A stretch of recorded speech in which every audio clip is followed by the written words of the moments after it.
इन साथियों तो कैसे आप सब लोग, स्वागत है आपका अपने यूट्यूब चैनल वैद्यू एजुकेशन में। दोस्तों, अगर आप किसी भी कॉम्पिटिटिव एग्जाम की जैसे बैंक, रेलवे, पुलिस, ऐसे CGL and CHSL, UPSC, IAS, SBI, PO clerk, IPS या अन्य किसी भी प्रतियोगिता की परीक्षा की तैयारी कर रहे हैं तो वीडियो आपके बहुत ही काम आने वाली है। तो आज का अपना टॉपिक है पॉलिटिकल जीके इन हिंदी पार्ट 9। जी हाँ दोस्तों, इससे पहले चैनल पर वीडियो अपलोड हो चुकी है, तो आप वहाँ पर जाकर देख सकते हैं। तो चलिए शुरू करते हैं। क्वेश्चन नंबर फर्स्ट, संविधान की राज्य सूची में कौन सा विषय नहीं है? जो संविधान की राज्य सूची जो है उसमें से इनमें से कौन सा विषय नहीं है? तो आंसर है बीमा। जी हाँ दोस्तों, जो बीमा है ये बीमा नहीं है संविधान की सूची में।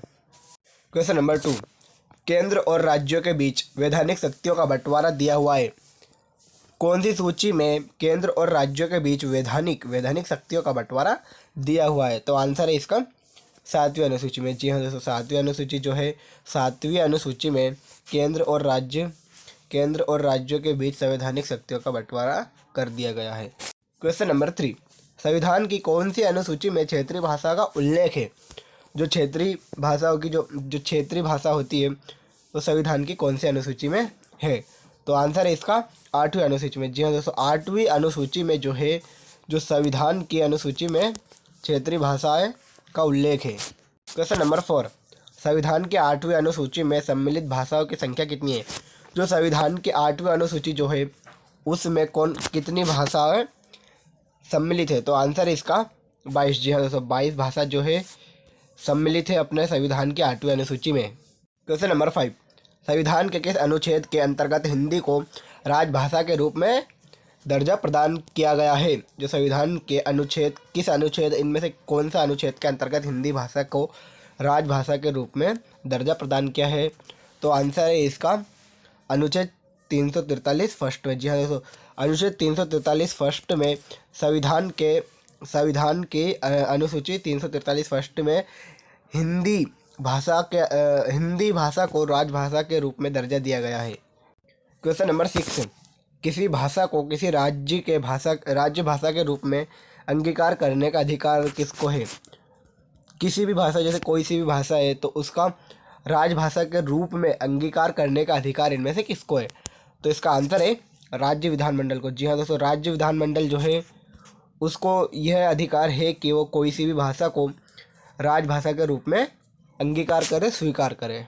क्वेश्चन नंबर 7, निम्नलिखित में से कौन सी भाषा संविधान के 8वीं अनुसूची में नहीं है? जो नीचे दिए गए हैं इनमें से कौन सी भाषा संविधान के 8वीं अनुसूची में नहीं है? तो आंसर है उर्दू। जी हाँ दोस्तों, उर्दू जो है जो संविधान के 8वीं अनुसूची में 22 भाषाओं में सम्मिलित नहीं है। क्वेश्चन नंबर 8, संविधान के 8वीं अनुसूची में सूचीबद्ध निम्नोक्त में से कौन सी एक किसी राज्य की राजभाषा है? संविधान के 8वीं अनुसूची के सूचीबद्ध निम्नोक्त में से कौन सी एक राज्य भाषा की राजभाषा है? तो आंसर है इसका उर्दू। जी हाँ, उर्दू जो है संविधान के 8वीं अनुसूची के सूचीबद्ध एक किसी राज्य की राजभाषा है।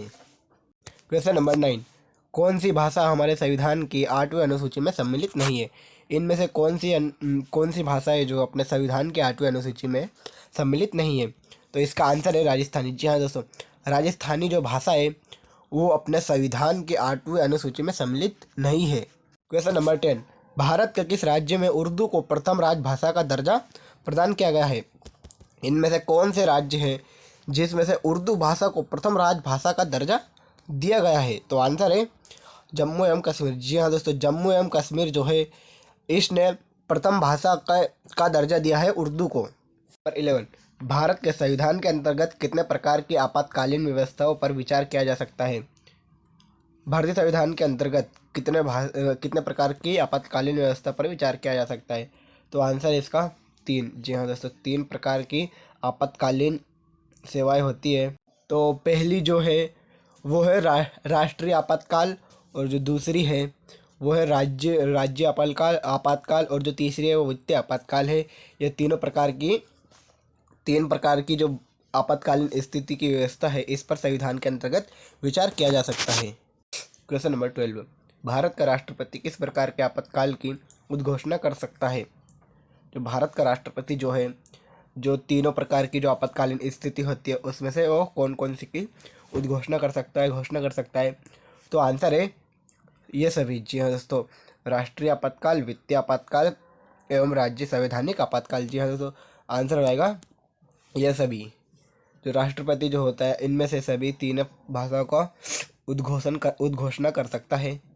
क्वेश्चन नंबर 13, अब तक कितनी बार राष्ट्रीय आपातकाल की उद्घोषणा राष्ट्रपति द्वारा की जा चुकी है?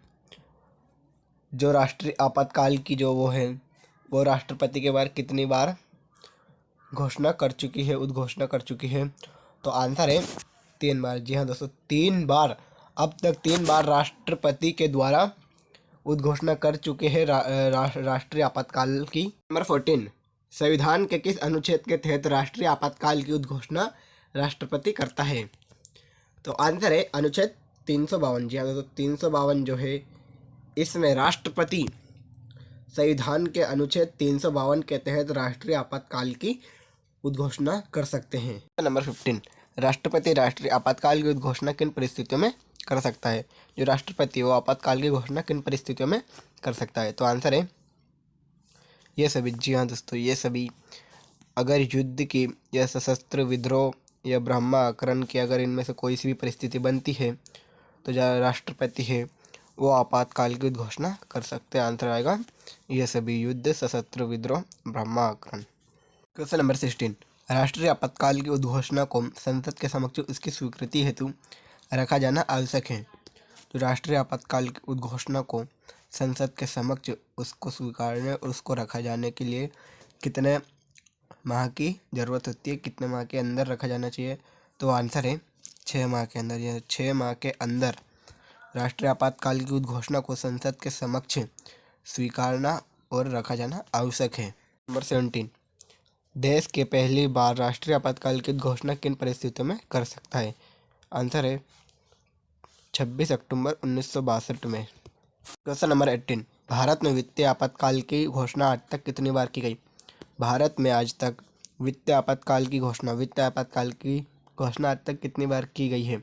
तो आंसर है कभी नहीं। जी हाँ दोस्तों, अभी तक भारत में वित्त आयोग के आपातकाल की घोषणा नहीं हुई है। क्वेश्चन नंबर 19, राज्य में आपातकाल के समय राज्य का शासन किसके हाथ में रहता है? जब किसी राज्य में आपातकाल का समय चल रहा होता है तो राज्य का शासन किसके हाथ में होता है इनमें से? तो आंसर है राष्ट्रपति के। जी हाँ दोस्तों, राष्ट्रपति के हाथ में राज्य का पूरा शासन रहता है, मुख्यमंत्री के हाथ में कुछ भी नहीं रहता है। जब क्वेश्चन नंबर 20, किसी राज्य में सामान्यतः किसके परामर्श से राष्ट्रपति शासन लागू किया जाता है? किसी राज्य में सामान्य रूप से किसके परामर्श से राष्ट्रपति शासन लागू किया जाता है? तो आंसर है राज्य के राज्यपाल से। जी हाँ दोस्तों, राज्य के राज्यपाल से। क्वेश्चन नंबर 21, किस समिति को स्थायी मितव्ययिता समिति कहा जाता है? किस समिति को स्थायी मितव्ययिता समिति भी कहा जाता है? तो आंसर है प्राक्कलन समिति। जैसे प्राक्कलन जो समिति है उसको मितव्ययिता समिति भी कहा जाता है। क्वेश्चन नंबर 22, निम्नलिखित में से वहाँ कौन सी समिति है जिसमें राज्यसभा का कोई भी सदस्य नहीं होता? निम्नलिखित में से वहाँ कौन सी समिति है जिसमें जो राज्यसभा उसमें से एक भी सदस्य नहीं रहता है? तो आंसर है इसका प्राक्कलन समिति। तो प्राक्कलन समिति जो है जिसमें से राज्यसभा में से एक भी सदस्य शामिल नहीं रहता है। क्वेश्चन नंबर 23, लोकसभा समिति में कुल कितने सदस्य होते हैं? जो लोकसभा की जो समिति रहती है उसमें कितने सदस्य रहते हैं कुल? तो इसका आंसर है 22 सदस्य। जी हाँ दोस्तों, 22 सदस्य जो है वो लोकसभा की समिति में रहते हैं। क्वेश्चन नंबर 24, निम्नलिखित में से कौन सा सार्वजनिक व्यय पर संसदीय नियंत्रण का अंग नहीं है? इनमें से कौन सा सार्वजनिक व्यय है जिस पर संसद का नियंत्रण अंग नहीं है? तो आंसर है भारत का नियंत्रक एवं महालेखा। जी हाँ, भारत का नियंत्रक एवं महालेखा जो है जिस पर संसद नियंत्रण का अंग नहीं है। क्वेश्चन नंबर 25, भारत के नियंत्रक और महालेखा परीक्षक की रिपोर्ट की समीक्षा करने वाली संसदीय समिति है? जो भारत के नियंत्रक और महालेखा परीक्षक की जो रिपोर्ट है उस रिपोर्ट की समीक्षा करने वाली संसदीय समिति है, कौन सी समिति है? तो इसका आंसर हो जाएगा लोकलेखा समिति। जी हाँ दोस्तों, लोकलेखा समिति जो है वो परीक्षक की रिपोर्ट की समीक्षा करने वाली संसदीय समिति है। 26, भारत में न्यायपालिका का स्वरूप है? भारत में न्यायपालिका का स्वरूप है क्या स्वरूप है? तो आंसर है एकीकृत। जी हाँ दोस्तों, एकीकृत मीन्स होता है एकजुट होकर, मिलकर सब कुछ। तो भारत की न्यायपालिका का स्वरूप है एकीकृत। नंबर 27, न्यायिक पुनर्विलोकन का अधिकार किसे है? न्यायिक पुनर्विलोकन का अधिकार किसे है? तो आंसर है उच्च न्यायालय को। जी हाँ दोस्तों, उच्च न्यायालय को पुनर्विलोकन डबल से करने का अधिकार है। क्वेश्चन नंबर 28, सर्वोच्च न्यायालय कौन सा प्रलेख जारी नहीं कर सकता? तो इसका आंसर है निषेधाज्ञा। जी हाँ दोस्तों, निषेधाज्ञा। सर्वोच्च न्यायालय निषेधाज्ञा प्रलेख जारी नहीं कर सकता है। नंबर 29, भारत में कुल कितने उच्च न्यायालय है? भारत में कुल कितने उच्च न्यायालय है? तो आंसर है 25। जी हाँ दोस्तों, 25 उच्च न्यायालय है भारत में। क्वेश्चन नंबर 30, सर्वोच्च न्यायालय के जजों का वेतन किससे आहरित होता है? सर्वोच्च न्यायालय के जजों का वेतन किससे आहरित होता है? तो आंसर है संचित निधि से। संचित निधि से जो सर्वोच्च न्यायालय के जो जज है उनका वेतन आहरित होता है। क्वेश्चन नंबर 31, भारत में उच्चतम न्यायालय के न्यायाधीशों की संख्या बढ़ाने का अधिकार किसके पास है? जो भारत में उच्च न्यायालय है उनके न्यायाधीशों की संख्या बढ़ाने का अधिकार किसको है इनमें से? तो आंसर होगा भारत की संसद। जो भारत की संसद जो है उच्चतम न्यायालय में न्यायाधीशों को संख्या बढ़ा भी सकती है और घटा भी सकती है। क्वेश्चन नंबर 32, भारत के मुख्य न्यायाधीशों की सेवानिवृत्ति आयु क्या है? तो आंसर है 65 वर्ष। जी हाँ दोस्तों, 65 वर्ष। क्वेश्चन नंबर 33, भारत के किस उच्च न्यायालय में न्यायाधीशों की संख्या सबसे कम है? कौन सा न्यायालय है जिसमें सबसे कम न्यायाधीश की संख्या है? तो आंसर है सिक्किम। जी हाँ दोस्तों, सिक्किम उच्च न्यायालय जो है इसमें न्यायाधीशों की संख्या बहुत ही कम है। क्वेश्चन नंबर 34, भारत के किस संघ शासित क्षेत्र का अपना उच्च न्यायालय है? तो इसका आंसर है दिल्ली। जी हाँ दोस्तों, दिल्ली जो है इसके पास शासित क्षेत्र, जो दिल्ली शासित क्षेत्र है इसके पास अपना खुद का एक उच्च न्यायालय है। क्वेश्चन नंबर 35, पटना उच्च न्यायालय की स्थापना कब हुई? पटना उच्च न्यायालय की स्थापना कब हुई? तो आंसर है 1916 ईस्वी में। जी हाँ दोस्तों, 1916 ईस्वी में पटना उच्च न्यायालय की स्थापना हुई थी। क्वेश्चन नंबर 36, भारत का सबसे बड़ा उच्च न्यायालय है? भारत का सबसे बड़ा उच्च न्यायालय है तो आंसर है इलाहाबाद उच्च न्यायालय। जी हाँ दोस्तों, इलाहाबाद उच्च न्यायालय भारत का सबसे बड़ा उच्च न्यायालय है। 37, किन राज्यों में साझा उच्च न्यायालय है? किन राज्यों में साझा उच्च न्यायालय है? तो आंसर रहेगा महाराष्ट्र व गोवा में। जी हाँ दोस्तों, महाराष्ट्र व गोवा में जो उच्च न्यायालय है वो एक दूसरे को शेयर करते हैं, साझा करते हैं महाराष्ट्र व गोवा के उच्च न्यायालय में। क्वेश्चन नंबर 38, छत्तीसगढ़ उच्च न्यायालय कहाँ स्थित है? जो छत्तीसगढ़ उच्च न्यायालय है वो कहाँ स्थित है? तो आंसर है बिलासपुर में। जी हाँ दोस्तों, बिलासपुर में जो है छत्तीसगढ़ उच्च न्यायालय वहाँ पर स्थित है। क्वेश्चन नंबर 39, उत्तराखंड उच्च न्यायालय स्थापना कहाँ की गई है? उत्तराखंड उच्च न्यायालय कहाँ स्थापना की गई है? तो आंसर है नैनीताल में। जी हाँ दोस्तों, नैनीताल में जो है उत्तराखंड उच्च न्यायालय की स्थापना की गई है। क्वेश्चन नंबर 40, मध्य प्रदेश उच्च न्यायालय कहाँ स्थित है? मध्य प्रदेश उच्च न्यायालय कहाँ स्थित है? तो आंसर है जबलपुर में। जी हाँ दोस्तों, MP 20 में मध्य प्रदेश का उच्च न्यायालय स्थित है। क्वेश्चन नंबर 41, केरल का उच्च न्यायालय कहाँ स्थित है? केरल का उच्च न्यायालय कहाँ स्थित है? तो इसका आंसर है एर्नाकुलम में। जी हाँ दोस्तों, एर्नाकुलम जो है वहाँ पर केरल का उच्च न्यायालय स्थित है। क्वेश्चन नंबर 42, उच्च न्यायालय के मुख्य न्यायाधीशों की नियुक्ति कौन करता है? जो उच्च न्यायालय होते हैं उनके मुख्य न्यायाधीशों की नियुक्ति कौन करता है? तो इसका आंसर है राष्ट्रपति। जी हाँ दोस्तों, राष्ट्रपति जो है वो उच्च न्यायालय के मुख्य न्यायाधीशों की नियुक्ति करते हैं। क्वेश्चन नंबर 43, उच्च न्यायालय के क्षेत्राधिकारी को घटाने या बढ़ाने का अधिकार किसको है? उच्च न्यायालय के क्षेत्राधिकारी को घटाने या बढ़ाने का अधिकार किसका है? तो आंसर है संसद को। जी हाँ, संसद को जो है उच्च न्यायालय के क्षेत्राधिकार को बढ़ाने या घटाने का अधिकार। क्वेश्चन नंबर 44, उच्च न्यायालय के न्यायाधीशों के आचरण पर बहस कहाँ की जाती है?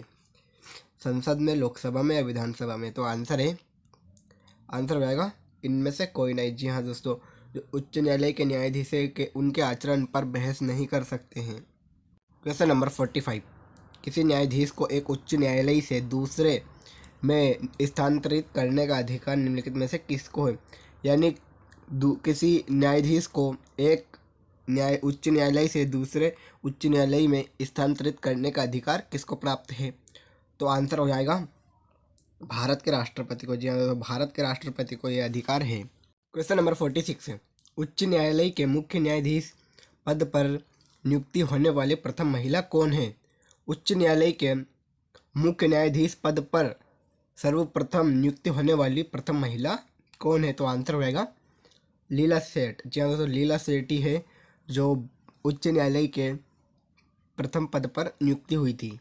क्वेश्चन नंबर 47, निम्न उच्च न्यायालय में से कौन एक से अधिक राज्य केंद्र शासित प्रदेश के लिए है? तो आंसर रहेगा गुवाहाटी। जी हाँ दोस्तों, गुवाहाटी जो है वो एक से अधिक राज्य केंद्र शासित प्रदेश के लिए भी है। नंबर 48, उच्च न्यायालय को किसका अधीक्षण करने का अधिकार है? तो आंसर रहेगा अधीनस्थ न्यायालय को। जी हाँ दोस्तों, अधीनस्थ न्यायालय को जो है वो अधीक्षण करने का अधिकार है उच्च न्यायालय को। क्वेश्चन नंबर 49, भारत में कितने उच्च न्यायालयों की अधिकारिता में एक से अधिक राज्य है? तो आंसर आएगा 3। जी हाँ दोस्तों, 3 जो है 3 उच्च न्यायालय की अधिकारिता में एक से अधिक राज्य हैं। क्वेश्चन नंबर 50, भारत में चलित न्यायालय इनका मानसपुंज है तो किनका है? तो आंसर हो जाएगा डॉक्टर APJ अब्दुल कलाम का भारत में चलित न्यायालय मानसपुंज है।